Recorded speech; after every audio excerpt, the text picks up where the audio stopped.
What we're gonna do right here is go back, way back into time.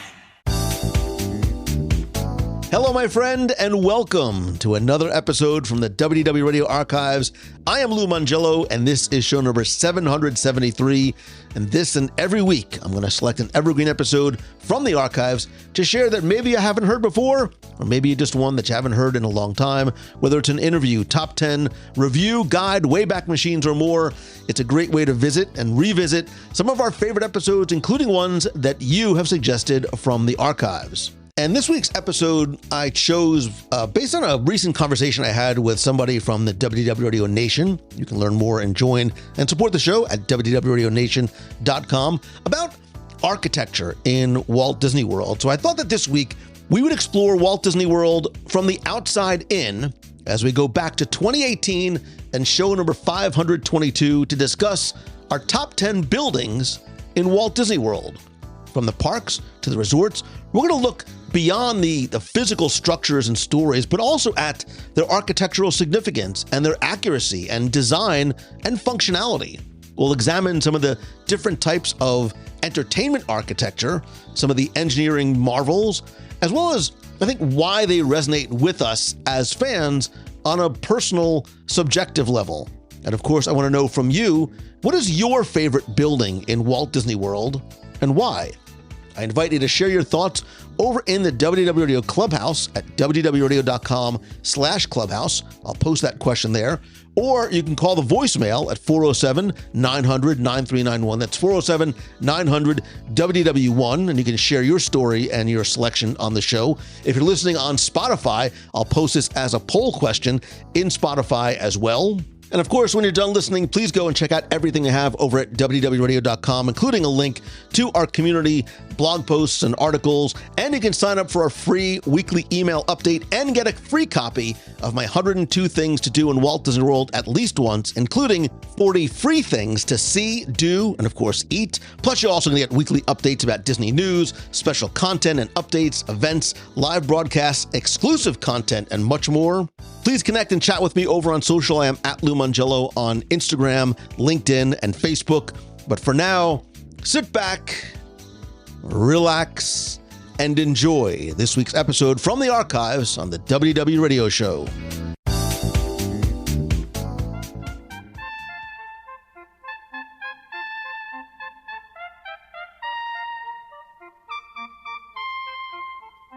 I've often spoken about Walt Disney World in terms of the many layers of the onion, or cake, depending on your preference, and just how deep the storytelling, details, history, and engineering goes into every project. And hopefully, in time, you'll start to not only notice these elements when you visit the parks and resorts and cruise line, etc., but also start to seek them out on your own. Because sometimes those details and stories and significance is sort of hiding in plain sight, as we don't see or take specific notice of some of the large examples that are just staring us right in the face. We're sometimes so focused on the minutia, or me, the food, that we fail to recognize some of the simplest marvels we pass on every visit. So this week, I want you to step back with me as we take a bit of a wider view as we explore and discuss our top 10 buildings in Walt Disney World. And before we get into exactly what that means, I want to welcome two gentlemen, and I use that term loosely, to help navigate this topic. And back once again is Daniel Roberts, who's not just a friend of the show, but continues to be incredibly generous in his support of our Dream Team project to benefit the Make-A-Wish Foundation of America. Daniel, welcome back, my friend. Thank you, Lou and Tim. I'm so happy to be back. Oh, spoiler alert. Now you just gave away who the other guest was. Oh, sorry. Thank you, Lou and Chevy Chase. Well, look, of course, no top 10, or, well, some top 10s wouldn't be complete without Tim Foster from Celebrations Magazine. And listen, Tim Foster is like the George Costanza of architecture, so it's doubly fitting that he be here. Tim, welcome back. Lou, you know I love you, but George Costanza. The George Costanza of architecture. Actually, some people at work have called me that. I don't know why. I'm an architect. Anyway. Well, yeah, but that's not why they called me that. And congratulations, by the way. I think you hit a first. Not only did you totally change the rules for what I'm about, because you ruined everything I had. You got food in, and you got a Marvel name drop in there, which I don't know if you realized you did, and you did. I got a Marvel name drop there? You said, as we marvel at the thing, you dropped Marvel into the conversation out of the gate. All right, so wait a minute. How about this? I'm gonna double down on that, because we're talking about the top 10, and it might sound a bit banal to talk about buildings, but here it comes. Yes. Like Captain America and Steve Rogers, and how the merchant in Aladdin so eloquently put it, like so many things, it's not what's outside, but what's inside that counts. Right? I'm talking about the buildings, Captain America, the street rat. You get it? What I'm saying there? Listen. I get you. This is a great idea. You take credit for it. I'm thinking 12%. You get 12% credit. I like it. 12%, by the way, appears multiple times in Marvel films. But listen. 15 is negotiable. It's negotiable. The security breach. Also in Guardians of the Galaxy, I watched the Avengers last night, so ha. So. Well, look. While we're talking, that's not what we're talking about. Yeah, though. We're not, because we're talking about the buildings of Walt Disney World, and I think when we look at them, there's a lot more than story and structure, but architectural significance and accuracy and impressiveness in design and or function. So I wanted to look at what we defined as our top 10 buildings. Like, what are they and why they made our list? And as always, we didn't talk about these ahead of time, so I'm very curious to hear where we're all going to go in terms of what made our list and why. Now, Daniel, you are once again, my guest, and I would love to give you the opportunity, the honor, or the whatever you want to call it, of going first. I accept the challenge and the curse of going first on the show once again. And I just want to say that thank you guys for amazing top 10s. And thank you, Lou. This is my 6th Lou appearance. And for those keeping score at home, the first one was top 10 wow moments. Top 10 stop and smell the... Thank you. 11. Top 10 stop and smell the roses, which Tim thought was a show about flowers, which is fine. Lou and I did a DSI alien encounter. Top 10 sky in the pie wishes for Walt Disney World. Top 10 things you think you knew about the contemporary, and now top 10 buildings of Walt Disney World. And I just want to give Lou credit for the following, that this podcast is the definitive source of information about, in the history of the world's most attended and most fascinating vacation resort ever. And for me to be part of more than 1% of these shows is an honor. So I applaud Lou and Tim. Don't say anything else, because you can only screw it up from that was very nice, Daniel. Thank you very much. And listen, I love having you on, and I love having you back, and it's always a lot of fun. So I'm curious to see, with your 6th and probably not final appearance, where you want to go with your first top 10 building of Walt Disney World. All right, boys, lads, go with me here. No, right out of the gate. Right out of the gate. Wait, wow. I was told I couldn't go with me here. We are going to the Magic Kingdom. We are going to Adventureland, and we are going on the Jungle Cruise. Across from the loading dock on the Jungle Cruise is an unnamed but very special building.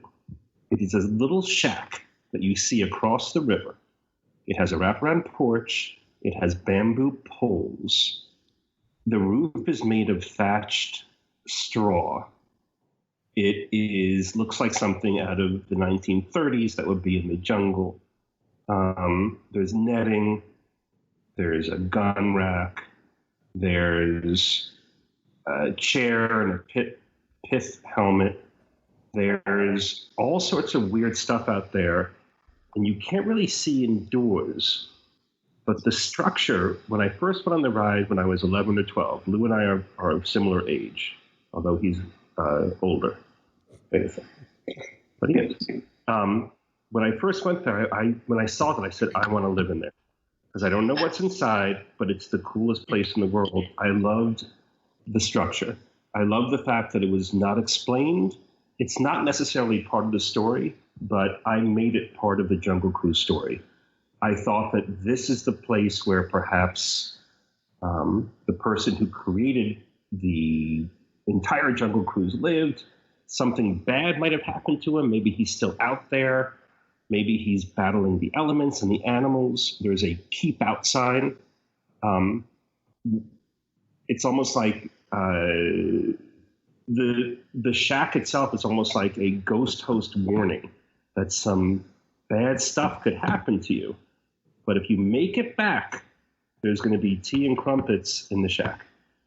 And I am now going to email Tim and Lou something. And this goes back to, this is pretty hardcore. I have a little place on an obscure island in the Bahamas called Eleuthera. And I love this structure so much that I built a clubhouse, a bar, just like it on my property. And I'm now, during the show, right now, I am going to email Tim and Lou, and they can react in real time to this because I built it. It's not exact, but it's pretty close. And I felt so safe in my imagination, sort of living in this shack, that I actually tried to recreate it. And I'm sending it right now. So there's a lot to digest here. First of all, I want tea and crumpets because I didn't know that was part of the Jungle Well, look, Cruise I love the fact experience. that you guys all both included food right off the bat. This is very interesting because you went to something that was a little bit more obscure than I thought. However, I loved your very articulate reasoning and rationale and description as to why it should fit in, why it belongs on the list. I'm now looking at the photo of your not-so-shacky shack in the Bahamas. However, Daniel, I would suggest that in order for us to get the full benefit and flavor of what you're doing there, you should really fly Tim and I down, and we should do a live top 10 from the Roberts shack in the Bahamas. Wait, I'm looking at. I just got the email. That is so awesome. Hold on. Yes, you guys would love it. You are invited anytime. I'm now going to have a picture also of the inside of the shack. I don't know. Wait, promise me this though. You bring us down for Christmas and you Jingle Cruise it up. But anyway, I think or not. that Sorry, you know. I think that aside from the fact that structure, and you guys know that structure when you leave the dock, right? Sure. I don't know. I've never seen this building. I don't know. No. You're an idiot. Jungle. Where's a jungle? Go ahead. But I found it's one of the few things that's not really ever spoken about by your guide, and it's never really referred to. It's just there, and it's something that you have to seek out. And when I first saw it as a kid, I was just so into it, and every time I saw it, I was like, wow. It just sort of occupied my mind. I just wanted to know the story behind who lived in there, and I think that's important with structure. If the structure is so provocative, that you're creating, you build a building like it, or you keep on wondering about what the story could be. What's inside that space? We hear about, Disney enthusiasts who decorate their rooms, they decorate their office, they decorate themselves, I have never seen anybody actually recreate a Walt Disney World, other than Michael Jackson, recreate a structure in their Bahamian backyard. So I applaud you, and if you give me permission, I will post that photo in the show notes. Please do, and beat it. Wait a second. That was a Michael Jackson ref. I got you. Yeah, I So Tim, I challenge you to beat that. I can't. I'm not even going to try. Jeez. Let's see.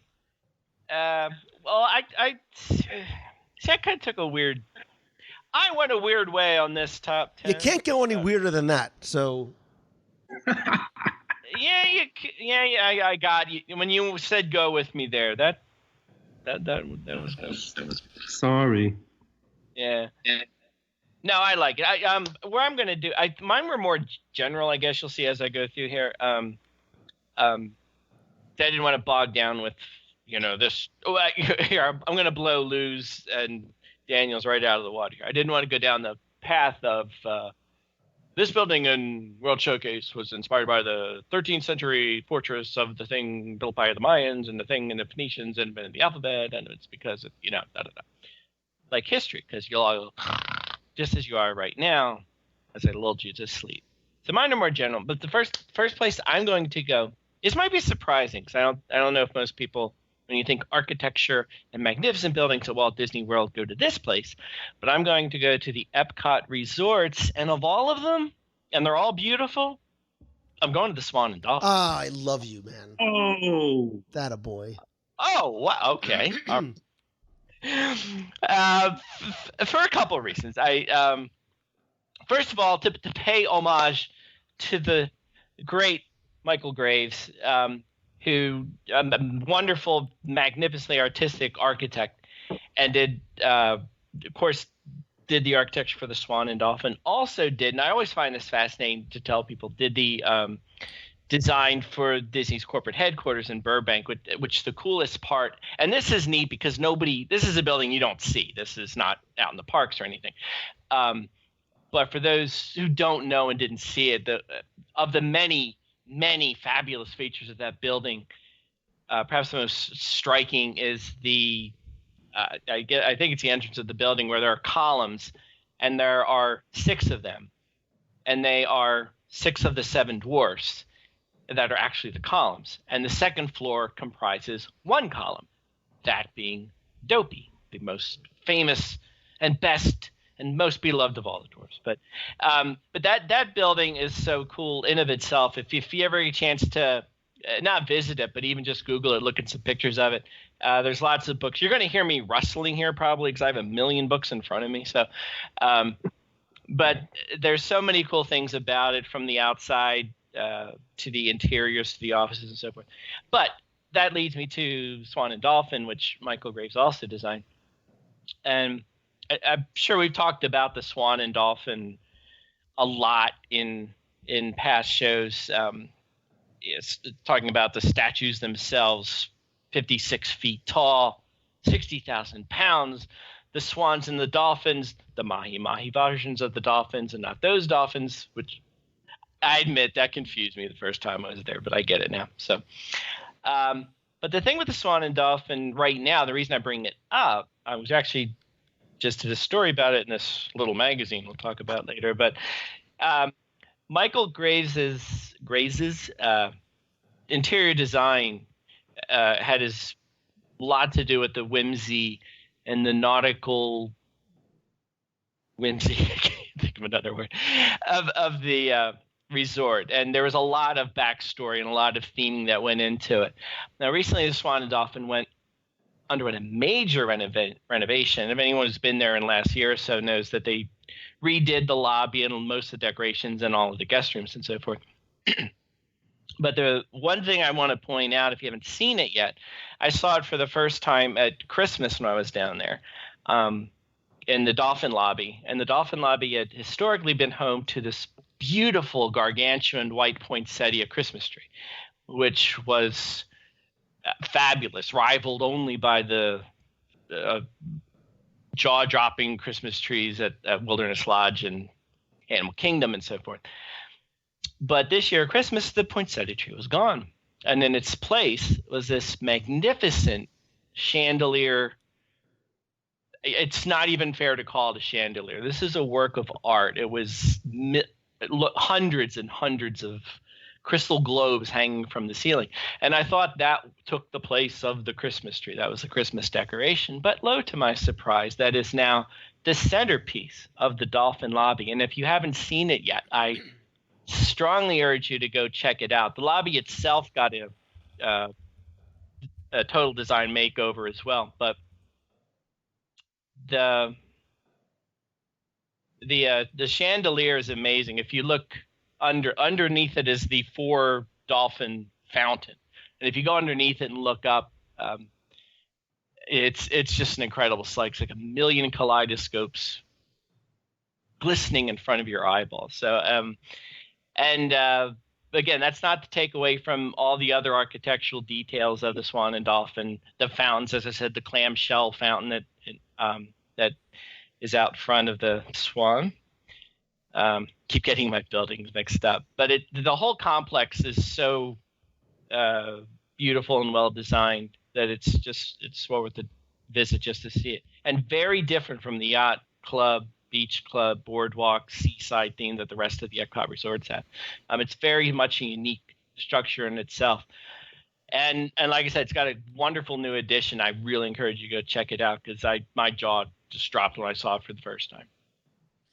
So, excuse me, I'm really happy that you actually not just included this, but more importantly, sorry, that you led off with this because I think, sorry, these buildings are significant in in Disney for a number of different reasons, and this really goes back to Michael Eisner because when he came on back in 1984, he very much was and continues to be very enthusiastic and fascinated with architecture, and very much was a patron of architects, and realized the importance of bringing somebody in like a Jersey guy like Michael Graves, who had actually never designed a hotel before in his life. And Ike Eisner really fought very hard for him. And when the buildings were first built, there was a lot of criticism. Obviously, they're not officially, Disney hotels, but they thought the design was very confusing. It was a bit garish. It was a bit plain. But Eisner, when he dedicated it, was very much supportive of the design and said that he actually felt that they erred on the side of the fantastic. And the only way to avoid the criticism is to build a bland box, which he didn't want to do. It was all about creating impact and liberating sort of from the general context. And what those buildings did was start a wave of, I don't want to call it an architectural renaissance, but a beginning of a trend of look at things like Team Disney, right, which is an administrative building on property near Disney Springs. It's another example of a functional building that is still stunning yet graceful, and it's a little bit whimsical. This was actually from a Japanese architect, Arata Isozaki, whose first work in the U.S. was the Museum of Contemporary Art in L.A. But like the Swan and Dolphin, it was about setting a theme, not being, Mickey Mouse or a castle or things like that. It's sort of the idea in this building, like, of time, right? There's the whole building sort of, and if you've ever been inside, you'll see there's a tower in the center that's not just ornamental from the outside, but inside is a sundial, which I still believe is the world's largest, that functions as a place for cast members to go, but also to observe the passage of time. So these buildings that may have received criticism or may just seem like office buildings or convention centers actually embrace a lot of what I think we're going to talk about, what I actually plan on talking about in terms of architecture, in terms of entertainment, in terms of story, in terms of engineering marvels. I really sort of, when I approach this, I didn't look at this topic as these are just my favorite buildings because I like them, because I like the way they look. I thought about some of the inspiration behind the creation of these structures, right? So it's that architecture of reassurance, that feeling that we have inside Disney that we feel we know where we are and we feel safe and we feel secure. It's the architecture of storytelling, how it sets a stage and how it sets a place. More importantly, the architecture of emotion, because I think maybe story could even be secondary or tertiary to the emotion that these places should elicit from us, right? Because we love this place because of how it makes us feel, right? And I think some of these buildings are meant to be inspiring, right? So like the Chinese theater, it gives us that romanticized sense of history in the past, or Morocco, the way it's designed for us to wander and explore and sort of slow down and stop and smell the roses. And that is a very wordy, long-winded way to get to where I'm going first. Don't say I'm setting the was background hanging on to every word. And thanks for knocking off two of my next items. I didn't, but I'm sort of explaining. Yes, you did. I didn't mean to.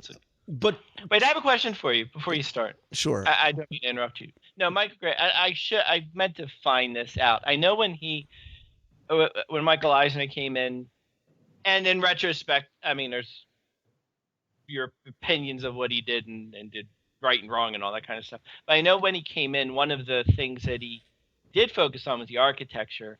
And there was a term for what his approach was, and it's escaped me. I'm desperately trying to look it up. Do you know what I'm talking about?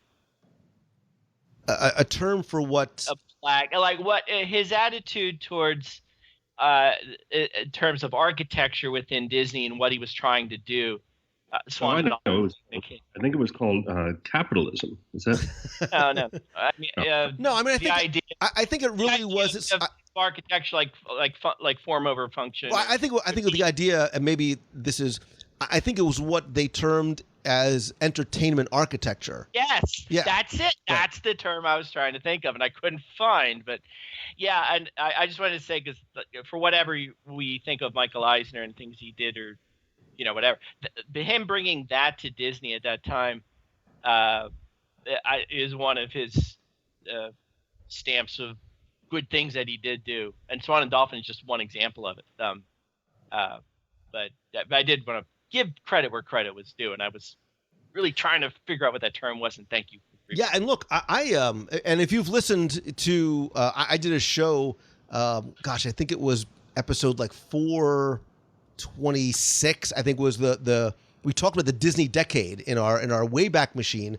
Look, I applaud Michael Eisner for a lot of things, and the shift in attention to detail in terms of the design architecture was very much rooted in him. Look, even when building the Swan and Dolphin, he came in or was brought in 5, 6, 7 times to review plans and to review progress, because he wanted to make sure it was going to align with what he wanted for his vision of the park. So he wasn't just looking at the design, but he was looking at textures and paint colors and light fixtures, because it goes back to the Eisnerism that everything speaks.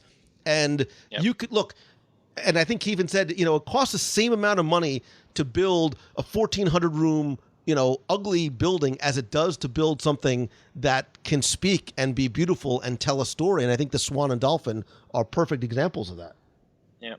And even today with like a lot of changes that have happened over the years there, but it's still, I love it there. I'm still waiting for you to. You didn't even talk about. You did take me out to eat there. I apologize. I won't even get into the new Lobby Bar Fins or Blue Zoo or anything like that. I'm not going to talk about that, because I actually did. That's fine. So you got it in there, but. So as long as I was in my introduction, I will try and limit my first one on my list.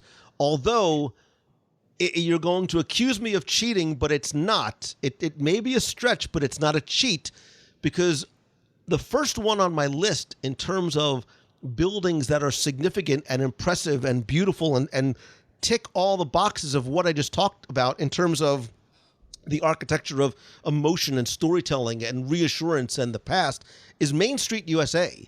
And for all intents and purposes, they are technically... Daniel's out. Well, look, I knew there was going to be overlap. I want this to be a conversation, this is a conversation, not a presentation, right? But technically Main Street USA is just two buildings, right? And if you've listened, shameless plug, to my audio tours of Main Street USA, you'll know that this remarkable architecture and the story that's being told spans a century of growth and development. And I talk about how while this Victorian era town was similar to Disneyland's, excuse me, it has a much more New England influence, and it's an idealistic view of what Main Street should be, but it's a warm, inviting place. It's very free from contradictions. Unlike Disneyland, which is obviously inspired sort of by small town Marceline. This is a little bit more affluent, eastern seaboard culture, a little bit more opulent, a little bit more symmetrical in some of the designs. The storefronts seem to be a little bit more connected, which I think leads to that idea of this very close town sort of growing over time. And every part of it, to the Eisnerism, speaks, from the color choices being very bright and welcoming and based on ones that were used in the early 20th century America, to the textures and the patterns, makes Main Street sentimental and evocative and colorful and builds on that ideal. And everything does speak, from the props to the lattice work to, how they used forced perspective in it. And I think it is a very inspiring, evocative, emotional place. And for me, Main Street USA remains one of my favorite places anywhere in Walt Disney World. And I think it's because specifically of the design of the buildings that, sort of wrap their arms around us as we walk through. Indeed. This is tough when there's three, because I don't know who's jumping in. Actually, Lou, I want to ask you a follow-up question. Get him. Do you miss? What do you mean, get him? Stop it. Do you miss the shops on Main Street being segmented? You just want me to talk about the House of Magic so I can tell a story about my dad and cry. Oh, again. Dude. All apologies. That was so rude. I'm so sorry. Sorry. I know. But do you, because you seem to be happy that there's just two structures, but I sort of miss when the different shops were segmented. So there is the nostalgic part of me that missed sort of going in and out of each of the stores and the House of Magic, and not that I ever went into the tobacconist shop, but the card shop and the candle shop being their own individual spaces and places and stories. However, from a design, from a logistics, from a guest experience point of view, not only did it make sense to connect them all for a variety of reasons, but from let's call it what it is, from a retail marketing standpoint, when they connected the interiors of all of those shops and changed the way they approached the entrances, where now you didn't have to sort of bounce in and out and check out 10 different times. You went into the Emporium and you stayed inside, and there was visual weenies that brought you from one section to the next. Profits in merchandise went up exponentially. Like, that's not a secret. So much so that other companies like Nordstrom's and Macy's and other big box retailers were coming to Disney to figure out what they were doing in terms of design in order to make that happen. And it does. It makes sense and it works. You'll walk in by Casey's Corner. Next thing you know, you've got a basket full of stuff and you're ending out over by the car barn. Yes, you have like 5 hot dogs, 4 dresses, 3. No, you're right, though. It's brilliant. Brilliant. All right, is it my turn? It is your turn. All right. And I'm prepared. I'm buckled in, and I'm prepared to go with you here. We are going to Nepal, my friends. What? We are sorry. First, we are going to the Himalayan village of Sirkazong. Welcome to the Himalayas. Exactly. We are going to the prelude to Expedition Everest, which in my opinion in recent times is the most impressive structure in terms of theming, in terms of planning, in terms of sentiment, in terms of historical accuracy, and in terms of labors of love in the history, not only of Walt Disney World, but of any theme park ever. Whoa. Now, yes, this is... Even Kingda Khan, Great Adventure, you're not giving a nod to that? Even that. Even wow. the Kingdom. Wow. Mighty. Yes. Okay. Yes. Now, this Sorry. is... It's okay. I'm used to I'm the third wheel. I'm used to it. I'm just going to shut up. I'm sorry. No, I love you, Timmy. Doesn't matter. Yeah.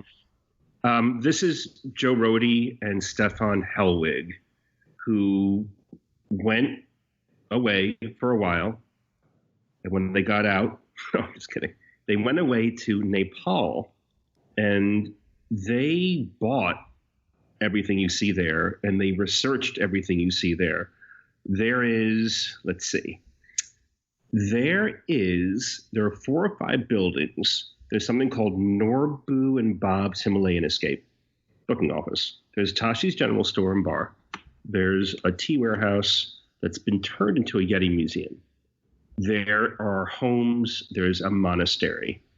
It apparently that someone who had lived there saw what they had done, who was an on-site designer, and started crying. Like literally just crying because of the accuracy that she felt like she was home. In the pagoda, the monastery, there are 1,000 carvings of the Yeti. And I mean, all these things were done there, brought over to Central Florida, and then recreated.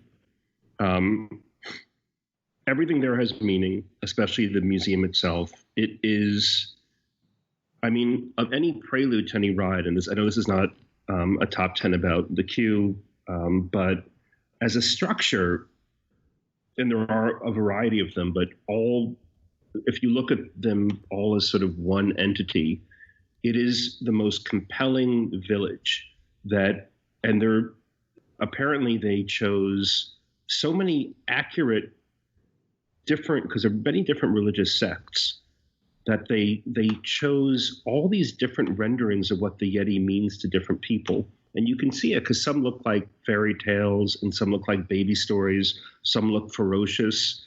Some look like cautionary tales. And all these different influences. And then the weathered prayer flags. I mean, holy cow. This is one of the most impressive set building pieces in the history of the world.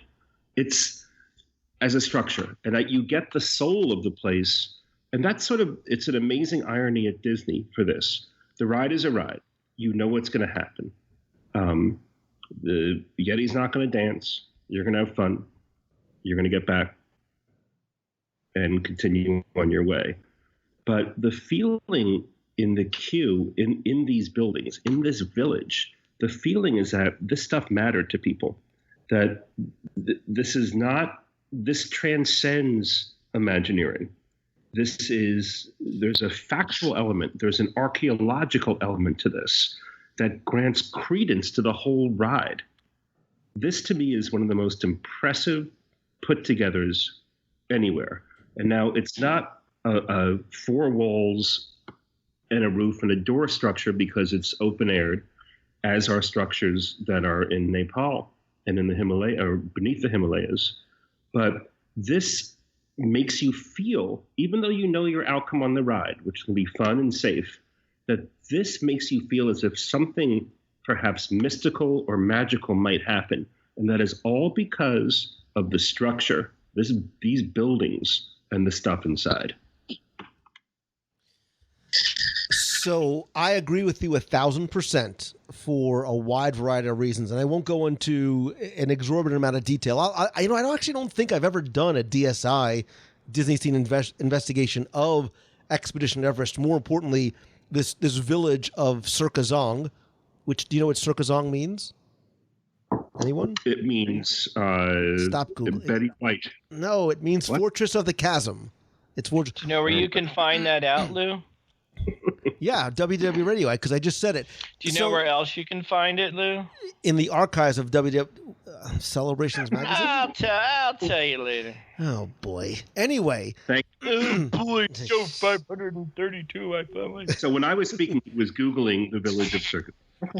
Go ahead. What I wanted to say. You're killing me, Smalls. You're killing me tonight.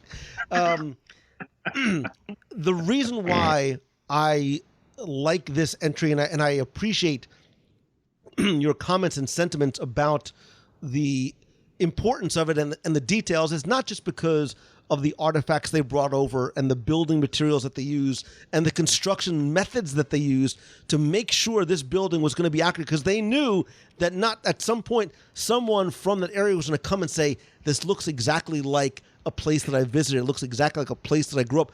But I love how, in my eyes, this building, this village, doesn't necessarily begin in the village of Circazong, but it begins as you start on your trek through Anandapur to the base of the mountain, and it really is leading up to, it's almost sort of a preview of the story that you're going to get once you enter that first building in Circazong. So I absolutely agree this belongs on the list, and I promise that I will do a much deeper dive into the building and to the details that are in. Thank you. Thanks, Lou. By the way, Oh, wait, is it my turn? wait a second. I'm sorry. I have one last thing I'm not to say. done. All right. Yeah. Do you know that all Sherpas are named Sherpa? No. Yes, their last name is Sherpa. Yeah, For real? What's your name? Yeah. Bill Sherpa? Joe Sherpa? exactly. But you better be good at climbing, Mr. Sherpa. Little Timmy Sherpa? All right, Timmy Sherpa. Go ahead. No. Look, all right, first off, I got enough nicknames right now. I don't need that one. So Little Timmy Sherpa's not going away anytime soon. But go ahead. Just stop. I will applaud. Unlike Lou, who ripped you unmercifully, I will applaud Daniel's last one. That was fantastic. And I will say, even though you all know, I've actually been on Expedition Everest. Surprise! Yeah. I've been on it once. But no, I agree. It's theming in attractions, like pretty much any new attraction, from the architecture and everything, is phenomenal. I really wish I might just go on Expedition Everest, and I'm sure there's a chicken exit right before you get on, but just to experience the pre-show, the buildings, because that's an attraction in itself. Like Flight of Passage, I think that you need to go through the full queue of Expedition Everest at least once. That's and we're kind of straying off topic. That's one of the fast pass. We should. Well, it's not actually a listy thing, but the merits of the fast pass line versus the standby line, and it's the trade-off of the time you save versus a lot of times you miss that full experience. Peter Pan, Haunted Mansion, but that's a show for another day. Today we're talking about architecture. So let's see. This is a go with me here on a whole different level. Oh my God. This is not a go with me here in location. It's not a go in with me here in what weirdness is Little Timmy Foster going to talk about. Now, this is go with me here as we travel through time. Because I am taking us back to Mickey's Toontown Fair. Oh. Interesting. Long gone now. We can't see it in Florida anyway. But Mickey's Toontown Fair was very interesting architecturally in that it was the one place in Disney where you could see this sort of architecture, which very much inspired by the animated movies that in turn inspired land itself. which the purpose of which was to bring to life the world of animation into a world that we could walk through and touch and feel and experience. And it was done through the use of what they call, I hope I get this right, squash and stretch architecture, in which case, meaning that instead of just square, rigid shapes and rectangular windows and perfectly level door frames, here things are, as the name implies, they're stretched, they're squashed, they're squished, they're curved. Part of the idea, one, to convey the whimsicalness of the animation of the films, but also to kind of give the illusion that everything was in motion, like everything was kind of moving, just like in a cartoon. So it was fun to go through and see all the various buildings, whether it's Mickey's house or Minnie's house or Donald's boat or what have you, and to see how quirky everything was, and not just on the outside, but on the inside, even down to the furniture and the bedding and Minnie Mouse's kitchen. And I'm sure a lot of people out there just like me have 10, 12, 15, 16 pictures of your young child standing at Minnie's refrigerator, tracing their height as they grew, and could they reach the first shelf, then the second shelf, then the third shelf with the cheese and all that. But I was interested in doing the show, and believe it or not, I did do homework for this, Lou. You might be surprised. I did a little bit. I am. But I know. Me too. So I don't want to do homework, but now I was reading about how they developed this and came to, like all the little nuances that went in. I get to name drop another one of my favorite Disney people of all time, Mary Blair, in that she didn't have anything to do with the design of Mickey's Toontown Fair per se, but the people who were involved in designing it were inspired by her, not her designs necessarily, but her idea of that the designs in the buildings and windows and doors and everything you see didn't have to be just the straight-laced ones we all know about. There's a place you could be free with shape and color and form and everything else. So that did serve as an inspiration for leading them down the path of creating the architecture of Toontown Fair. Another thing I came across, which I found really interesting, was that having almost been an architect in high school until I realized I wanted to be an architect because I liked drawing the buildings, so I switched to art, and the rest is history. But the architectures involved and the engineers involved, traditionally you would have your blueprint plan with all your dimensions and drawings and so forth.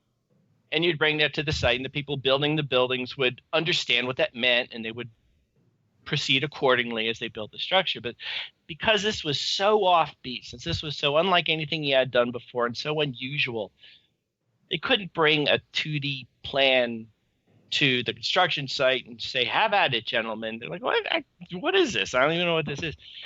They actually had to make actual 3D models, tiny ones, in plexiglass cases to bring them in. And that's what the construction team and the engineers had to refer to when they were building this, because there was no precedence for building a roof that was curved and crooked and looked like it was falling off. So that was pretty interesting.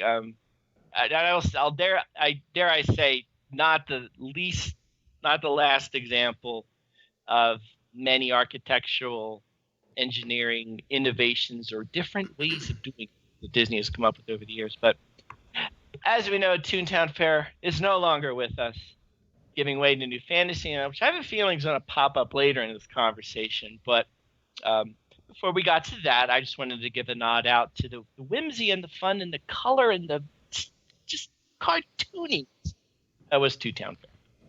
Well, I appreciate that interesting entry, which... Oh, my God. Well, no, I like it because, look, Toontown Fair, as it was, really was almost a happy accident. We know how, this really began from what was supposed to be a 6, 8, 12-month temporary land known as Mickey's Birthday Land back in June 1988 when they were celebrating Mickey Mouse's birthday, and eventually it became Mickey's Starland, Mickey's Toontown.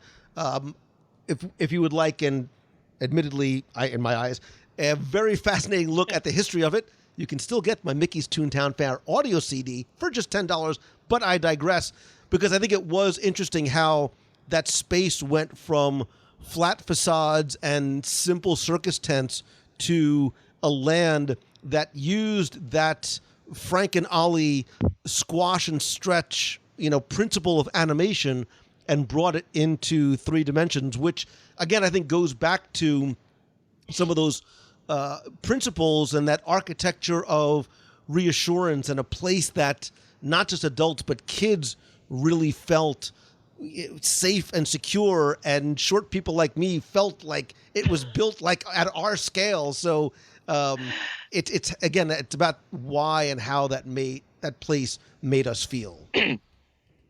Exactly. Lou, I know they built the first story windows in Main Street lower so the kids could look in. So kids, I just mentioned that because you've got, listen, you might as well share the knowledge that you have. So show off when you can.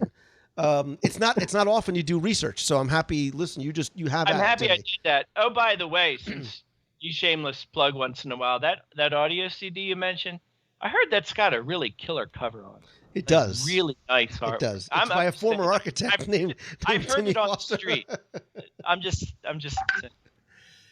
So I am. Wow. I am not going to go with me here. I'm going to go with something that I think is.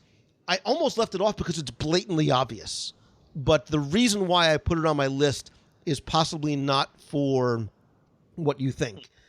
It's not on because it's iconic and an icon. It's not there because of the way it looks. It's here because I think it is one of the shining, literally, examples of true engineering masterpieces and creativity, but also in a way that you might not necessarily realize. And the building that I'm talking about is Spaceship Earth. We're all in this together. It's okay. This is look, you know about it being a geodesic dome and the platforms and the dual spheres. I've talked about it on the show. I think it's a wonder of Walt Disney World. We've done a deep, DSI dive with all of the numbers and the panels and the triangles and the height and all of that. And while Pentangus dodecahedron. Right. But yes! Wow. Good job on the Bing. That my math teacher. Good job on Bing. But while I think that this is appropriately an icon of Epcot because of how innovative it was in its design, construction, and function, it also embraces what Epcot was supposed to mean and what I think it still does. And the theme of Epcot wasn't necessarily just about the future, but it was about it wasn't just about the technology of the future, but it was about a future of hope, right? And we think about that in terms of, the hope for the future in terms of, technological marvels and nations coming together. And I think Spaceship Earth fits into that as well. And you might not realize, and I want you to actually go next time, and this is going to sound like a Tim Foster go with me here until what I'm going to say is going to be validated by somebody who hopefully you represent.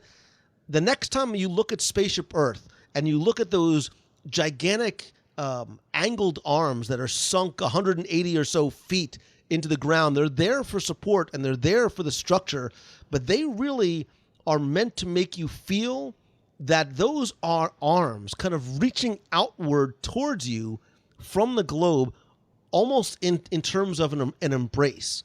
And if you don't believe me, an Imagineer by the name of John Hench, you may have heard the name, said specifically, and I quote, "The columns of Spaceship Earth are constructed to reach out like beckoning arms. It's designed to say, you're okay, you're going to be okay."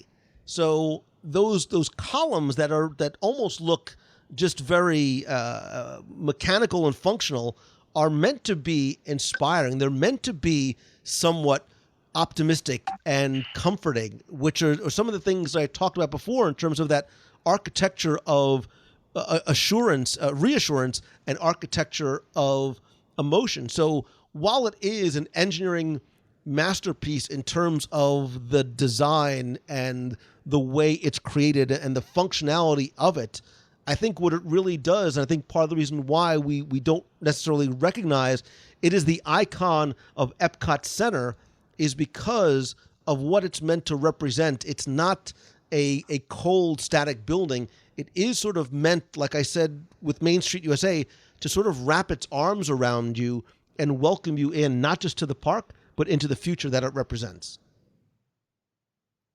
Well, I don't buy it. You're saying John Hench is wrong? Yeah. Okay. Yeah. It's where can they contact you? It's Timmy Foster. It's what is it? Yeah, it's T Foster at Celebrate. No, that is such a wonderful. I never thought about it that way. But darn you, I know, because I know when you're talking about you're walking up in through the entrance through the front. Correct. Right. Yeah. I mean, I always had a vague, warm, fuzzy feeling when I did. Now I know why. But I'm going to start singing in the arms of an angel, just to sort of no, for real. That is really cool. And I now when you say it, I totally see it now. I never thought of it that way. See, this is a cool thing when you can go, thanks to you, Lou Montiel, and you, Daniel, because I'm just in space here. But thanks to you guys, this show and like Eddie's show, we're going to see things. The listeners are going to see things in a totally different way. I never saw Spaceship Earth like that. I'm going to see it that way the next time I go, and I'm going to go, holy cow. And I'm going to look across the Jungle Cruise thing, even though I'm scared to death and I can barely. That's just because you want Daniel to take you to the Bahamas. So. Yeah. I just spoke to my engineer and architect, and we're going to build a little magic shop behind the Jungle Cruise bar in Eleuthera. Can you build a Pentankus dodecahedron? No, well, I don't have enough acreage, but maybe a very miniature one. Listen, it can be my turn, guys. Is it? It is. Please go. Okay. Gentlemen. Yes. No. Yes. Oh. I'm bringing you back to the 1930s. I am bringing you back to California. I am bringing you to the Tower Hotel. I wanted you to start singing Going Back to Cali, but go ahead. No. Take me to the Twilight Zone Tower of Terror. I will. Now, the building itself, I'm not going to go into all the architectural detail. I will say that it is Spanish colonial revival. And the reason that's important is because it has that sort of reddish color. And I'm going to start with the architecture and then get to the fun stuff before little Timmy Sherpa falls asleep. Sorry, Timmy. Wow. Wait. Sorry. But it is visible from Epcot. So the back of it resembles the exact color. It blends into the skyline of the Morocco Pavilion. And if you think about those colors, they are identical, my friends, of the tower in Morocco and the Tower Hotel. Hello? Anyway. I'm speechless. Me too. But that's how they did it, because you can see the back of the hotel, so they wanted to blend in so it doesn't look out of place from the purview of Epcot. So it sort of looks like part of the scene. Next, I'm going to tell you about the wonderfully creepy and beautiful way that you wind your way up to the hotel. That you pass things that would have been at an actual hotel in the 1930s in glamorous, beautiful Hollywood. The pathway is cracked and curved. It goes over all these overgrown gardens and signs. And there's signs actually pointing to stables, a bowling green, tennis courts, swimming pools, a pavilion, and then you hear, in my opinion, one of the best sound effects. And I know this is perhaps from a different show, but I love of any musical effect in Walt Disney World, I love the echo effect of the 30s jazz that plays, because it doesn't sound live. It sounds like you're hearing something from the past. That echo effect to me makes the ride. At least it builds the ride's tension so perfectly. Also the fact that this is the only ride that has sort of an exoskeleton. Like, we can see parts of the ride feature when people drop down external of the structure. And yet still, we are for some reason convinced that this is an old hotel. And I find that brilliant. Here's a quiz for Lou. Well, that one is. All right, and for Timmy. Thank you. True or false that the chess game in the lobby of the Tower of Terror is a stalemate? False. So my understanding is that there's a mahjong game in the tower, which had professional mahjong players come in, and at one point they said stop playing, and they made them get up and walk away. So it's not at a stalemate, but it is sort of at a midpoint, because it would be as if everybody just disappeared. I meant mahjong, and you passed the quiz twice because you did. All right, let me ask this. Well done, Lou.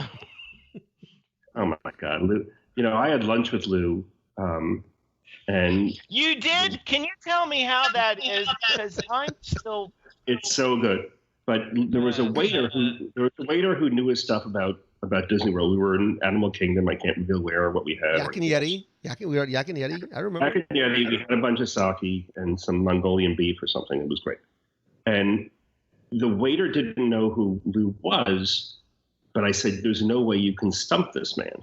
And I think he went back 11 or 12 times. And it got to the point where before he would start speaking, Lou would say, "Parrot outside of." It was just, he had the force. It was amazing. Do you remember that, Lou? I do. And I was really nervous that I was going to get one wrong and lose all credibility, but. Oh my God. You were on fire. It was amazing. And the guy, I went back later to go to the ladies' room with my little daughter, and the guy was like just shaking his head. He didn't want to say anything. He was still like, didn't know where this man, Mr. Mangello, came from. Anyway, back to the beautiful building. I think that the Tower Hotel, I think it's the second tallest building in all the world next to Expedition Everest, I think. And I know that they had many ideas. I think the Empire State Building's a little taller. I think he means the Disney World, Tim. Oh.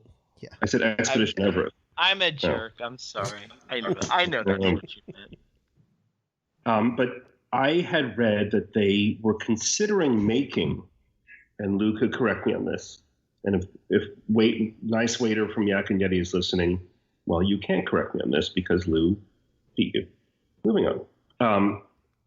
That they were considering basing the Tower of Terror ride, or whatever that ride was going to be, on a Stephen King novel. Lou. Okay, so I actually talk about this on a Wayback Machine or a DSI, and I will only, without giving too much away, at one point, they did look to base it on a Stephen King novel, but only after they ended up abandoning the idea of basing it on a Mel Brooks. This was actually going to be based on and I don't want to give too much away because I want you to go back and listen to the show. I'll link to it in the show notes. But the story was actually going to be one that was going to be crafted by Mel Brooks before that idea was, fortunately or unfortunately, abandoned. They did go over to talk to Stephen King, and that actually went pretty far forward as well before they decided to go with their own independent idea and basing it on the Twilight Zone. Do you know what novel it was of Stephen King's? Apparently, we have to do homework to find this out. No, we're done. Anyway, I'm going to end my I want to know. I want to know now. I'm not doing the homework. I want to cheat. Tell me, what is it? I love the Tower Hotel. I think I almost wish that there was like a tour of the lobby, and I would love a tour of the grounds. I think it's just, you see enough, but there's a term in literature called a metonymy, where you see a little bit and then you can imagine a lot. And every little thing you see leading up to the Tower Hotel and every little thing you see in the Tower Hotel lobby, my imagination goes wild, and I can just imagine what it would be like to stay there, despite the apparently many risks of staying there. So, Tim, I'm going to quickly answer your question. Sorry. Yes. It was not a single Stephen King book. It was going to be an amalgam, of a number of his stories. There was also the Mel Brooks idea. It was also supposed to be a real working hotel that would have had that the story would have actually begun as you landed at Orlando International Airport and were brought over in a car that had the windows blacked out, so the story would begin there. They also thought about doing like a ghost tour with Vincent Price being at the host or narrator, again, before all those ideas were abandoned. But I will just say quickly that this almost made my list, excuse me, due in part to the inspiration from the Mission Inn in Riverside and the Chateau Marmont in Hollywood, and there is actually a Hollywood Tower Hotel in California, but not a lot of design came from that. But I love present tense. If you look carefully as you go through the exterior queue and you enter the building, and actually more so if you go to the exit, which is basically the hotel's entrance, and look really carefully at the archway ornamentation and the gardens and the twisted columns and the minarets.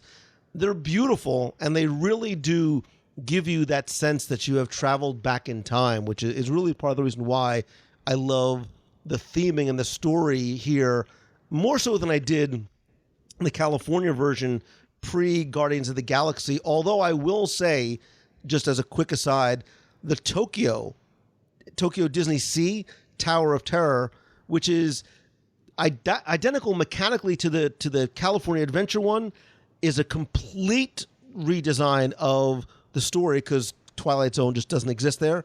But the architectural design out there would make, if we were doing an all-park list, the Tokyo Tower of Terror would be very, if not highest, definitely top 3. Architectural. Dude, I'm sorry to interrupt you. I have to interrupt because I'm turning 50 in a couple of years. I am going to Tokyo Sea. I was there before once for 2 brief, like 8 hours with my best friend. We went to Tokyo Sea, the Tower of Terror there with the backstory of the explorer and the little doll, Nefriti, I forget the name, was one of the most extraordinary rides I've been on in my life. And just so you know, Daniel, in case you didn't listen to last week's episode, we are doing a WDW Radio Adventures by Disney to Japan next year with an add-on in Tokyo. So we can talk offline if you'd like to, if you'd like to come. Yep. Just saying. Yes, sir. So, well, Tim, evidently I'm not invited. So. Tim, you and I are going together. Come on, man. Yeah, whatever. Tim, I believe you are. I believe you are next. No, you know what? I'm out because you're just not inviting me anywhere. I'm gonna get. I feel we're zeroing down onto our top. These are really like top 15s, right? When we do 3 people. Again, 10 is more of guidelines. It's more of a suggestion. So where should I go? I got 2. These are like wildly specific because I'm winding down because I always try and get the heroes out of the way so you don't steal them from me. So I'm gonna go. You said something in your last soliloquy there, Lou, about me not being validated. I'll have to rewind the tape and listen to what you said because it's very hurtful. But that's it. I didn't mean anything to be hurtful, but go ahead. Yeah, but you did, and it's okay. 'Cause I love you. But while we're in Epcot, Lou, Spaceship Earth, I realized when I was trying to figure out which ones to pick and what to go, I realized, I mean, you could pick every structure in Walt Disney World, including the resort, but certainly in Epcot, I thought about wanting to do something there, and I didn't know where to begin. We talked about Spaceship Earth, and Lou, you brought a whole new perspective to that we hadn't even talked about or considered before, which is great. But every future world building has its own architectural story, and you could talk about it. Every pavilion in World Showcase has its own story versus both mostly historical artifacts and whatnot and everything else. So we couldn't possibly talk about all of them. I'm kind of surprised we've only talked about one so far. But I'm going to narrow very specifically one World Showcase building. And I'm going to lead into it by, I don't know what's the term we use for, that's right, cheating. I'm going to cheat on this one and talk about an architectural imagineering trick that we kind of referred to a little, or the whole notion of forced perspective, which we talked about. I'm sure everybody listening to the show knows exactly what forced perspective is. We talked about it several times. I know, Lou, you've talked about it numerous times, and we've written about it, and everybody knows. But for the one or two of you that don't know, forced perspective, very quickly, talk about Main Street USA, great example whereby architectural elements, that's why we tied into this show, get smaller and smaller as you go higher and higher up the buildings in much of Disney, especially on Main Street, for example, to make them appear taller, because we know what a window should be like when it's 30 feet above our head. When we see one that's small, in our brain tricks us into thinking it's got to be a little higher because we know how big it is, so blah, blah, blah. So that trick of the eye is used quite a lot in Disney, not just on Main Street, but even in things like the Rocky Mountains in Canada, where the trees get smaller and smaller as you go up you get higher and higher up the mountain to make the Rocky Mountains appear higher than they are. But these are all tricks to make structures appear taller than they are. But in World Showcase, there's kind of a unique situation where there is a building where they had to do the reverse and make a building appear smaller than it actually is. And that's the American Adventure Building, which I'm going to just focus on that one, even though we could weave wonderful tales of all of the other 10 pavilions and the structures that are found within. And maybe you guys would be kind enough to even include one in your list. I don't know what's on your list, and you may be ready to talk about one. But there's so many things about the American Adventure Building, which is very cool. And oddly enough, to us that live in America, it's the most, I don't want to say normal looking building, but most familiar looking building. Let's put it that way to us. So it's kind of an odd one to pick out in terms of unique architecture and so forth, because these are things we're used to. Me being in Philadelphia, I'm used to seeing, these historical Independence Hall style buildings all the time. So, but there are a few things about the American Adventure that I'm going to bring up. And again, these are just very, very specific, so I'm digging in deep. So one is the bit about forced perspective being used in reverse at the American Adventure Building, because inside I believe it's a 5-story building, but back in the day when this building was common, they didn't build buildings more than 2 or 3 stories tall. So if they actually made a 5-story building, it wouldn't have been accurate historically. So they needed to somehow make it appear like a 3-story building, which if you look at it from the exterior, it looks like a 3-story building. And they did so by using forced perspective, but kind of backwards. So in other words, instead of making the upper story windows look smaller to make them appear farther away, they would do the reverse. So those windows might be larger than they may be, but proportionally it all fits, so it looks to be a 3-story exterior from the outside, in keeping with the time frame that the building was supposed to be built, which I thought is kind of neat. The other thing I find fascinating with that building, this is more of an artistic thing, sorry, not an architectural thing, but is the use of color in the American Adventure Building. And I can hear you all. I can hear Lou. I can hear Lou moaning. I can hear Daniel groaning right now. No, I'm listening. Like what color are you talking about? There's red clay bricks and there's white trim. That's all there is. Tim, you made us think about going into the architectural stuff, but I love it. Okay, great. Well, go follow me on this ride. So there is an interesting use of color on the American Adventure Building, which I'm going to throw into the architectural bucket so we can talk about it in here. And it's actually the use of white in the trim on the American Adventure Building. And as you look at it from the outside, now not only does it appear to be 3 stories, but it appears to be uniformly painted in a nice, ordinary shade of white, all the trim and all the windows and so forth. But that's not actually the case, because depending on how the sun hits it, depending on the angles and so forth, depending on what it's up against as far as other materials and bricks and stuff, any color, white in particular, can take on a different shade. So knowing that, you probably couldn't even tell if you looked at it, but if you looked at the different levels and the different trim on the top versus on the first floor and the second story and so forth, the shades of white are subtly different so that they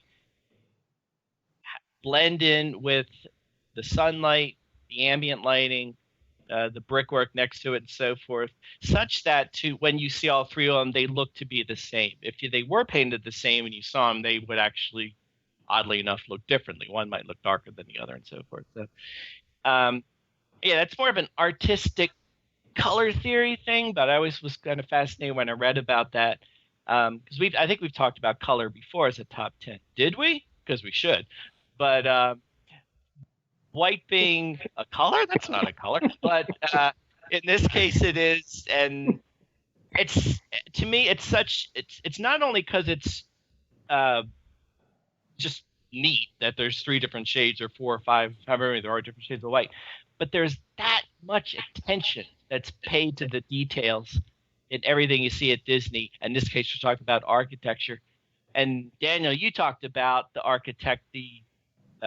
historical artifact nature of architecture and what great lengths they go to make everything authentic to the time period, even to the length of going across the globe to find artifacts that fit and not make this up in some prop shop. These are the real things.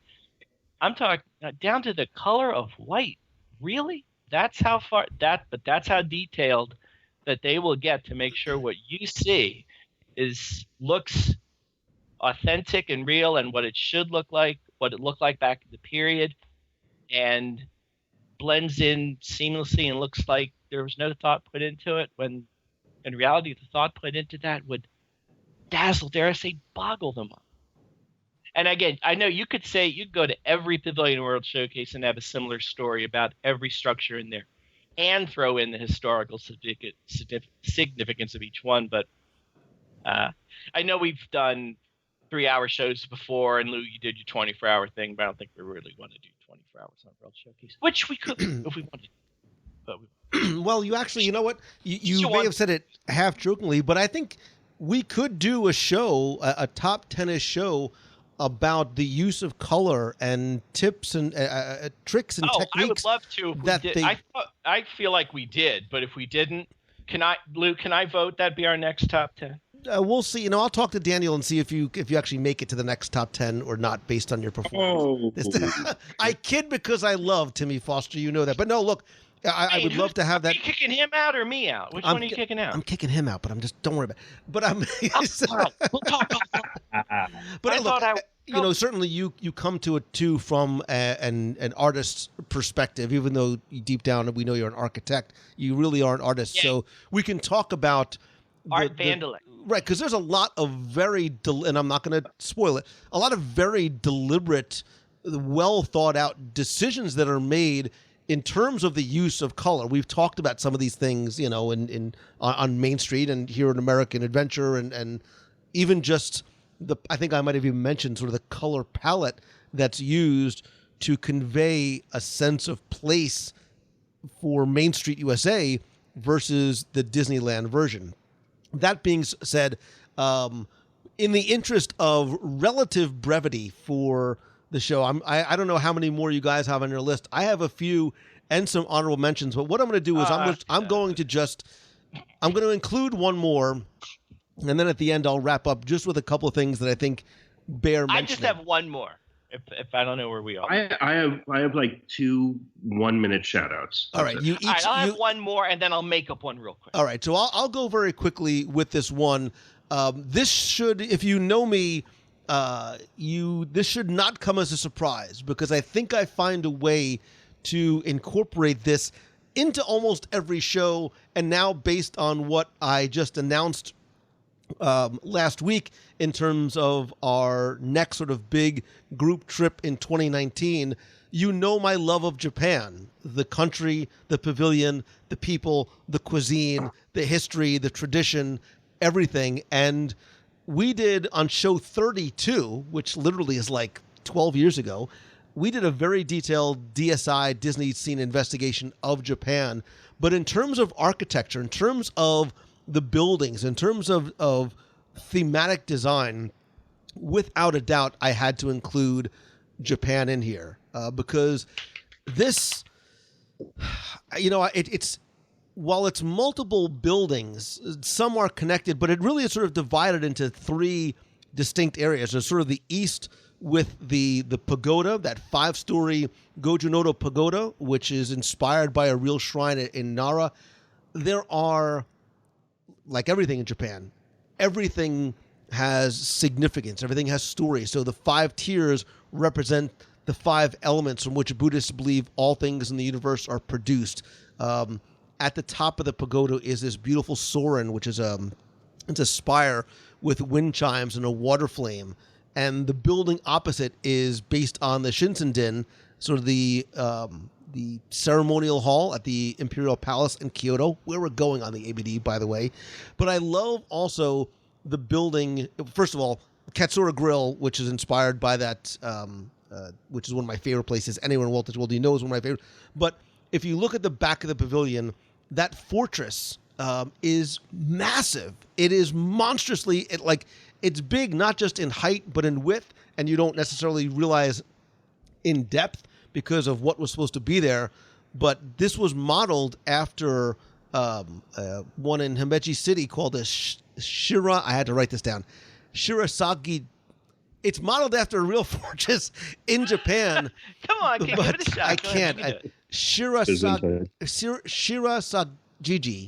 Gigi, or what? It's basically the White Egg Red or the White Heron Castle, but those curved stone walls and those white plaster structures and that beautiful, vibrant blue tile roof is actually a design and a style that dates back to the mid 1300s. And if you go back to the episode, you'll hear about the significance of the castle in feudal times and how these sort of dominated the Japanese countryside and why they were built and the inhabitants of the castle towns and why it was built the way it was. It really is fascinating from a true historical perspective, but it's also fascinating from a Walt Disney World perspective because as big as it is, like everything on the promenade, it doesn't necessarily dominate the view from any one point, right? Going to your point about why the American Adventure was built the way it was. But there's also a massive show building behind the castle, behind the Mitsukoshi department store that is not used because that was supposed to house an attraction like Carousel of Progress called Meet the World, which had songs by the Sherman Brothers and whatnot, which unfortunately was never built. At one point, there was going to be a Mount Fuji roller coaster here. We sort of get into it all back then, but this is one of my favorite pavilions for so many reasons, not the very least of which is the beautiful architecture, how well and how detailed it was recreated here, like everything else that we see in World Showcase.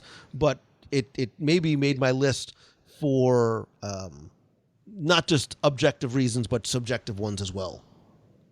I think we need DSIs notwithstanding and whatever you've done before, but we need to do a top 10 things we love about Japan. We didn't do that, did we? I don't think so, but dude, I'm down.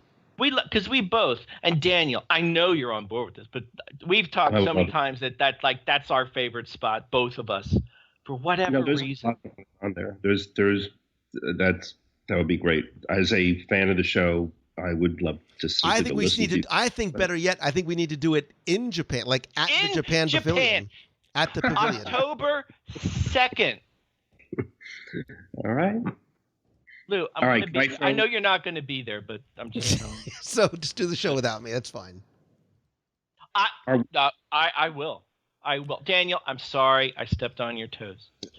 Daniel, please go ahead. I'm such a jerk tonight. I'm sorry.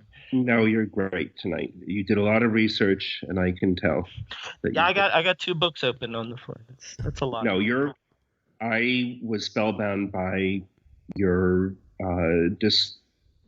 discourse about the color white. That was amazing. Really was. That's art school cool. Talking. Don't tell me art school's not worth it. No, but I maybe want to go see it with my own eyes again and go check it. Stuff. Yeah, go climb up to the 3rd. Bring a sheet of paper with you. Compare it to the frame of the floor, and then climb up to the 3rd floor, and then just hold it up. Climb up like a Sherpa. People do it all the time. They don't mind. You don't. Can need I climb up like Timmy Sherpa? Yeah, no, you don't need that. You just scale on up there. It's fine. All right, thank you. I'm sorry. That's okay. My 2 throwouts are Memento Mori in Frontierland, because it is the only structure that has a backstory involving a ghost that you can actually step into. Because Memento Mori is apparently the home of Madame Leota, and sells the. I know. I love her. I love her too. I know you guys. Well, doesn't Lou have a crush on Little Leota? Unnaturally, yeah. Just move on. Yeah. Nothing to see here, folks. Unset. Got it. But it is a Victorian structure. It looks like it could be same period as Haunted Mansion, Hudson Valley, 1900s. You knew you were going to do that, though. I know, I told you. But I love the fact that you can tell your little kid that this is where, or your wife or yourself, that this is where Madame Leota lived. And she hasn't been here in a while, but she might be coming back.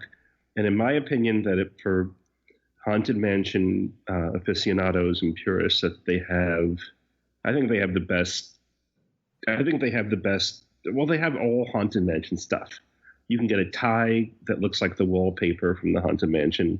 You can get so many cool Haunted Mansion things, including you can get the plateware from the banquet scene. And it's an eerie place. And, maybe she's still there.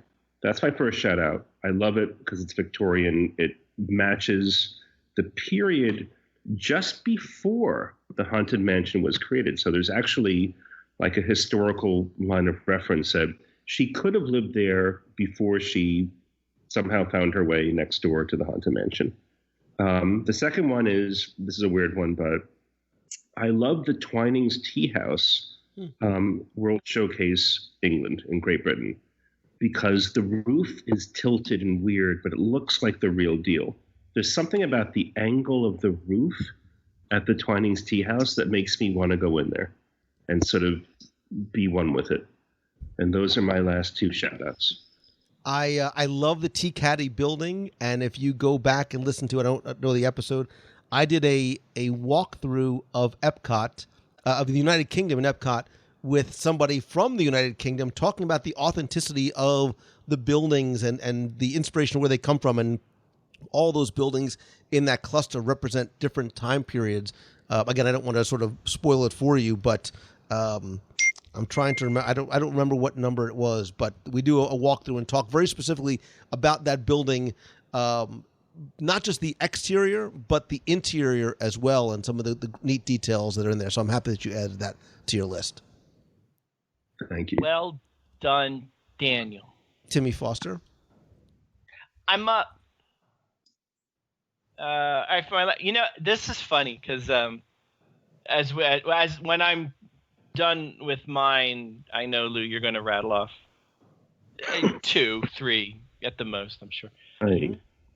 And I don't know if you're pulling a saving the best for last, or if you, like me, throw out all the good ideas lest someone steal them, Daniel. Hey. No, I didn't mean to say that out loud, Lou.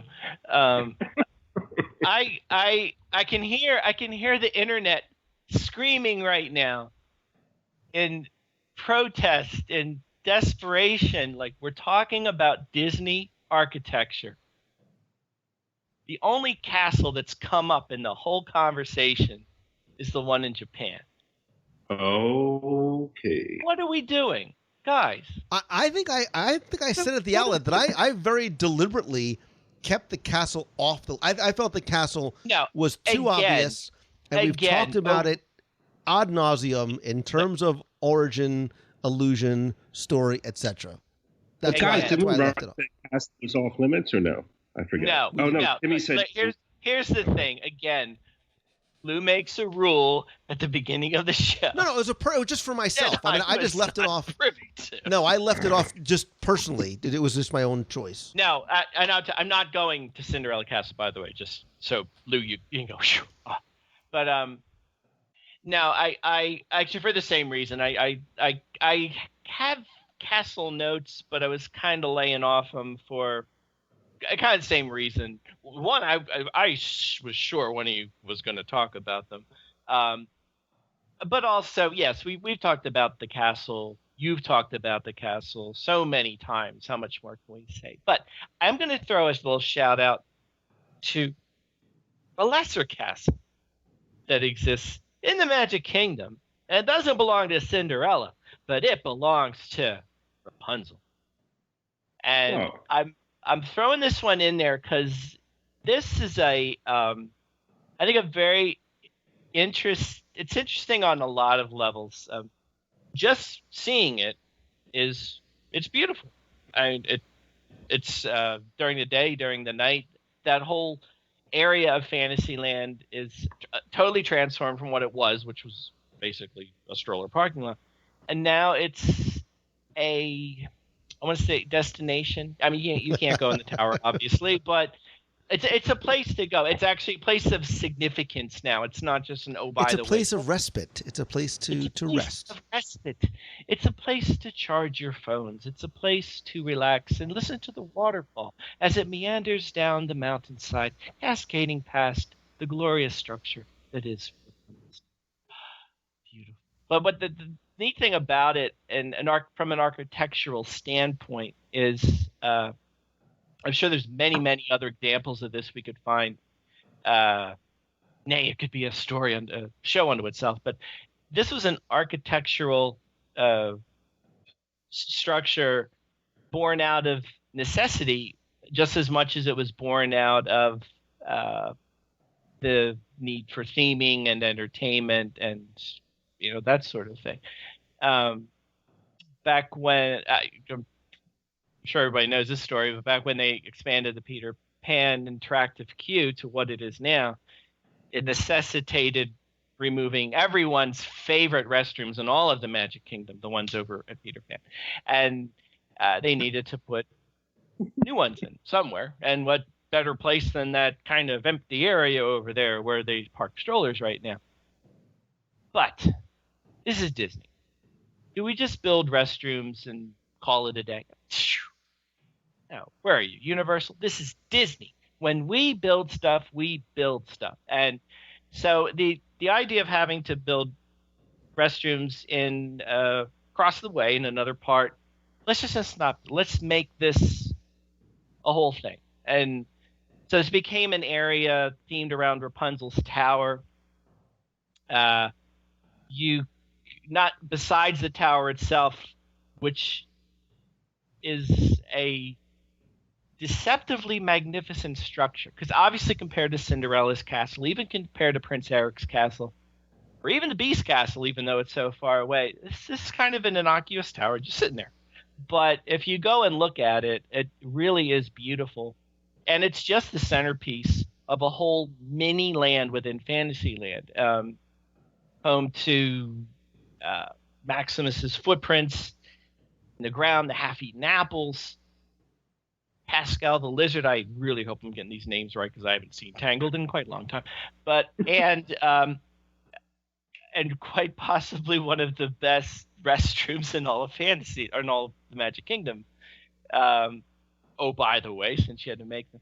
But at night, it comes alive with the lanterns hanging across the entire courtyard, just strings of lanterns lighting everywhere. The towers lit up. We actually did a cover story on Rapunzel's Tower way back when, and I was kind of researching. I was trying to find out how tall it was, and wouldn't you know, that's actually a pretty difficult piece of information to find, or at least it was at the time. But what I did find out was that the story, the tower in the original story, way back, was 20 L's tall. Now you can collectively ask me, little Timmy Foster, what is an L? Go ahead, you can say it. Somebody say it. A length. I'll tell you what it is. It's a unit of measurement. I'm reading this out of my article. It's very wildly throughout Europe. Now, what I can tell you is it was approximately 44 inches. Well, what does that make? That makes the tower in the original story about 73 feet tall. The tower in the film, about 70 feet tall. And as best as you can guess with some trigonometry and some shadows and some careful measurement, that's how tall the tower is in Fantasyland. So it's one of those things that there's no attraction or anything there. So most people probably pass by, look at it and go, that's pretty cool. But other than to look and admire, there's no real reason to stop there. But just like so many other things at Disney, there's such a story behind it, from why it was built in the first place to its connection to the movie and the story that inspired the movie. Far beyond what you might think if you just wandered past and looked at it. There's so much. If you peel back those layers of the onion, Lou, there's so much to find in that area. And beyond the tower, which itself, I'll say, it's strikingly beautiful, especially at night. I will just stand and watch it just because it's kind of pretty. I have mixed emotions about the tower. I think it's beautiful, although I do miss my Skyway chalet that stood in that spot. Blame Rapunzel for the sky, but they're totally different. And listen, I have contemplated for years doing a top 10 restrooms in Walt Disney World. I know you have, and that's one of them. Guys, can I not? I don't want to do that one. But... No, but you know what? Spoiler already. Well, I shouldn't say that. Don't spoil it. Don't spoil it, because we might actually do it. All right. That's we'll let the people do, and there's research I'm not willing to do. Right, that might be pushing the barrier. We'll let the people decide if that's what they want to hear. People speak. If you want to let us know in the show notes below, or call the. I'm doing your. You don't even know how it works. No, I don't. I've never listened to this shit. All right, I'm going to wrap up my list, and okay, just sit back, relax, just for a minute. I will tell you that something that I did have on my list that I left off and didn't get to, and had contemplated back and forth, was the Tree of Life. And you might say to yourself, well, that's technically not really a building, but it kind of is, because there is a show building at the base of it. And that's really one of the reasons why I had planned on including it, was because of not just the engineering, but the innovation in terms of using an oil rig as sort of a model in order to build that, and then everything that it took to solve all of the engineering difficulties. The fact that it was, to a certain degree, that final design to a certain degree was based on a bonsai tree that Imagineers found at one of the very early flower and garden festivals over in Epcot. But having all of those primary and secondary and tertiary, and all the different end branches, it very much is a marvel. And DYK, did you know that before they had the idea to put a show in the base, there was actually supposed to be a restaurant down there called Roots Restaurant? No. True. I would not lie to you. Really? At least not about that. Yeah. Others that I think could very Sorry, much... Lou. I'm sorry. It was going to be beneath the ground. No, it was going to be sort of in the base. So right now, where the theater was going to be a restaurant. Right. So in sort of the roots of the tree, but not underground because Florida. Others that very high water table, no basements.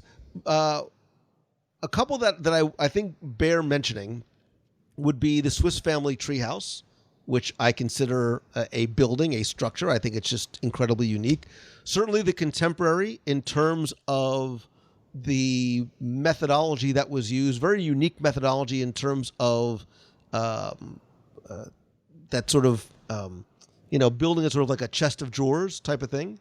I almost had Harambe, that little village of Harambe in terms of respect for the architecture and the story and how they created this fictional place. I think Space Mountain, again, from an engineering perspective, having those structural beams on the outside of the building was a very innovative thing to do. Again, especially thinking this is going back to the early 70s. It's something that happens much more common now, but it solved the problem of having the smooth ceiling inside for projections, and also made for a very unique design element as well. So I think the Space Mountain, for what it was in terms of not just the ride system itself, but the building. Did you know that the ride to build Space Mountain cost more than it did to build all of Disneyland? Space Mountain cost about 19 million, and Disneyland cost 17 million to build total. Finally, because I have to just throw a couple last ones in here, I think Universe of Energy, again, for the technical innovations. This originally was supposed to be a solar energy pavilion, and they were going to sort of have this parabolic solar collector, which would have been more decorative than functional. But as the plans evolve and it becomes Universe of Energy, and they want to sort of bring, again, forward-thinking real world technology in there, the Solar Power Corporation, which was actually a subsidiary of Exxon, built what at the time was the largest private solar installation in the world. And there's 2,156 panels that for a long time powered that attraction. And during the, I guess it was late 80s, early 90s, you might not know this, the system, the solar panel system actually stopped working because the operating costs were so very high. And it took about a year or two, I think maybe when they did the refurb in 96, that they brought the array back up again, and they replaced all the panels and all the wiring. But, this idea of sort of riding on sunshine, I think necessitates this to almost be mentioned. And just from a personal preference, I just love the design of the Haunted Mansion because I just think it's cool. So it's creepy. It's just cool and creepy, and I dig it. But I want to ask you. I'm sorry. No, please. I wanted to put a punctuation on this. Please. Before you did your welcoming, and Daniel should have a parting shot as well. Oh no, we're all going to have. Yes, I certainly will give you all parting. Yeah, shots. I know. Well, I know you're about to launch into your the most important part of the show. So predictable. No. I mean, seriously, the viewers are getting involved, or the viewers, the listeners, the viewers. That would be. Oh, wait a second. Is there a camera? Yeah, in my room? we're on video right now. Did you know? Oh no, I think it dressed. Wow. No, I just wanted to add, not to point out like 2 or 3 or 4 extra ones, but just the idea as we talked about it, and it hit home again to me as we were doing this. But we talk about this so often, but the architecture of everything. I don't think there's any building in the entirety of Walt Disney World, whether you're talking about the parks, the attractions, resorts, the shops, Disney Springs, anything, that there is no structure that doesn't have an architectural significant story to it, whether it's a functional thing or more often than not a theming aspect to it, whether it's building a new structure like a contemporary meant to evoke a time period but nothing specific, or if it's a reference to something very specific, like Danny mentioned with Expedition Everest. You could say that with Cali River Rapids and many other attractions that so heavily rely on historical and architectural accuracy to bring these places to life. And I just want to say we could do every single building in Walt Disney World and have the same discussion about each one of them. And I think that's that's a wonderful thing. When this topic came up and we talked about it, it was, on one hand, it was easy to find things to talk about because there's so many examples. But on the other hand, it was hard to, what 5 do I want to talk about? Because there are so many. And we left so many out. And Lou, and I knew you're going to ask your wonderful audience to add in their thoughts. But it was kind of hard to nail down 5 to talk about while leaving so many others out that are so worthy of this. I absolutely agree. You could make an argument for almost every building as to why it should be on the list. Yeah. Totally. Daniel, what do you have to say? Well, gosh, what a great show. The problem is that any show that I'm on that I don't listen to it, then I'm going to miss the show for a week because I don't like the sound of my own voice. Nobody does. Nobody listens. I mean, nobody likes the sound. What I meant is nobody likes the sound of their own voice. I'm sorry, is what I was trying to say. Nobody likes the...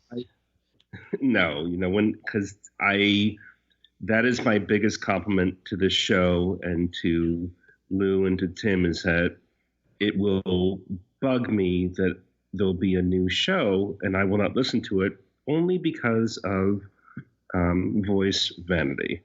That said, I would say that I thought this was an amazing show about these buildings, and there are so many left out, especially in World Showcase. I don't think we did terrific justice to the Hollywood Studios. Disney Studios. Is it Disney? Yeah, Disney Studios. Hollywood Studios? Disney's Hollywood. Disney just called MGM like... yeah, no. My family. And also, things like the Grand Floridian, the hotels themselves. Yes. Like, I had, I definitely had Contemporary. I had so many of the hotels on my list, but it's hard to whittle it down. But I just want to thank Lou for masterminding this podcast and all he does, and to remind people that this is the definitive podcast or source of information about the most popular resort in the history of the world. And now, for my daughter Miranda, I'm going to do a very brief ghost toast. Are you ready? I don't know. Oh, well, I can't. We're doing impressions. I'm loving this. All right. Yeah. No windows and no doors. That's it. That was it. That's all I got. No, I can't. I've lost complete control. Go ahead, Tim. What? Go ahead. Live in the way. I don't know exact words, but. Are you doing ghost toast? You're going to do an impression of somebody and you don't know what this person says? No, you do it all the time, and my daughter, as long as we're all talking about our wonderful daughters, she always chides me when I quote something and I miss a word and I get it wrong. So I don't do bits around her anymore because she always corrects me. But was that supposed to be was that just before you say? Was that just supposed to be your Edna Mode? Yeah, but I don't. Give me the words, and I'll. I never look back, darling. It distracts from the now. Is that what that was supposed to be? I never look back, darling. It only distracts from the now. That sounded like not Ed Mode. Yeah. No. Yeah. No. When we say impressions, WDW World, I just want to leave. If we say impressions and you talk Lou Mangello, hey lady, I had to throw it out because that's. Oh, that was good. Everyone yells that at me now for some reason. And Lou, it's your fault. I didn't even say it. You said it. Well, I get it. I'm happy that I didn't say it. I'm happy that my bad Jerry Lewis stuck. I'm probably happy that it stuck more than my bad 20,000 Leagues Under the Sea, impression. But anyway, listen, the question. Better than Pete Dench, I'll tell you that. The question that I have for our friend, my friend, you, if you're still listening, thank you. I want to know from you what building you think is the most important or impressive, symbolic, detailed, or even just meaningful for you. What I'd love for you to do is a couple of different things to let me know. I'd love to keep this conversation going in our group over on Facebook. If you go to wdwradio.com/community, that will take you to our Box People group over on Facebook. Would love the conversation to continue there. You can also tweet me at Lou Mangello. Better yet, call the voicemail 407-900-9391. That's 407-900-WDW1. And tell us. Let me hear it. Let me hear it in your voice which building you think should be on the list, which is important to you, and why. Unlike this podcast, you only have 3 minutes for a voicemail, so make it count.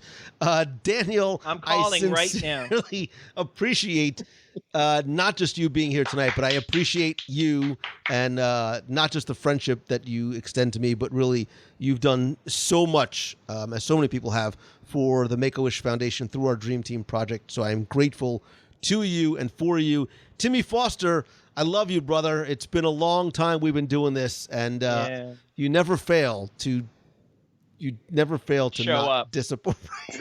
So, I'm going to tell people to go to celebrationspress.com, but I have a feeling you're going to tell them why. Can I tell them? Of course.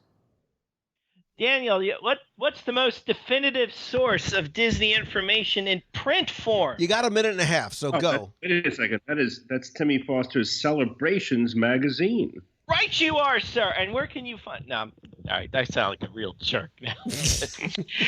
No, you got to tell them where. I gotta do it. No, please come visit us. No, listen. Tim, what? You listen. You didn't. Yeah. You look. What? You have continued for so many years and so many issues to deliver that kind of content that So don't say it like the publisher. Say it like somebody who just loves the magazine and why people should go and read it. This is the most beautiful magazine. Oh my gosh! I'll forget it. Listen. We are Disney fans who are hungry for content. We love to get it in, obviously, audio form, video form. There's still nothing like holding a high-quality printed publication that is made with love by people who love this place, and that's exactly what Celebrations Magazine is. And that is why you shouldn't just pick up a single issue, but you should subscribe at celebrationspress.com. Mm-hmm. Boom. That was beautiful. Lou, do you know how many issues we've done? I kind of alluded this in our last podcast. But 50 some odd issues.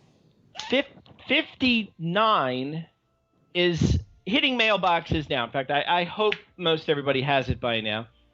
If you don't, you can contact our customer service department at celebrationspress.com. But issue number 60 is around the corner. After that, Lou, our 10th anniversary issue is right around the corner, which I can't believe. And you said I think you said 12 years ago, or how long you've been doing WDW Radio? It's 13 years. 13 years, and we're coming on 10, and I still can't believe it. And I think I mentioned this in our last show, but we're getting excited. I got one more issue to get out, which will be fabulous, by the way. But then we're trying to think of special things we can do with our 10th anniversary issue. I'm really thinking, I would love ideas if anyone has them, but what I'm really thinking of doing, I didn't want to pat us on the back because Lou, I appreciate your kind words and stuff. We do this for the love of Disney and Disney World. So what I really want to do is take that opportunity. We're going to take a look at Disney right out of the gate. We're going to look at how it's changed. We've changed. We've all changed. Everybody's changed. Disney's changed in the 10 years since we've started, and we thought it would be fun to take a look back where it was when we started, where we are now, and all the wonderful stuff that's happened in between. So that's coming up. So that's really exciting, and I'm sure we're going to have a bunch of promotions and stuff to go along with it. And I don't know if I actually had it in my hand last time we did the podcast, but our newest book, speaking of top 10 lists, 112 Disney lists, our newest book, our paperback book, our first one, is here. It's now. It exists. It is now. So you can go to celebrationspress.com and order it. We're still going to maintain our pre-sale order price that we had. We're going to keep that going for a while because we love all you guys. We want you to get this book for the price that it was always meant to be. So, but if you come on over, it's we have that available. The magazine's there, all kinds of fun stuff coming up. So, yeah, and beyond that, there's so much more. And I can't wait to come back and do this again. It's been too long since we've done this. Well, you blew the minute and a half about 9 minutes ago, but that's okay because I still love and appreciate what you do. And I want as many people as possible to be able to enjoy what you do. Guys, thank you again so very much for this. Thank you, Lou. Fascinating Thank you, Tim. look. I love you guys. I love and appreciate you guys. It's always interesting. Oh, man. Until next year, I love you guys.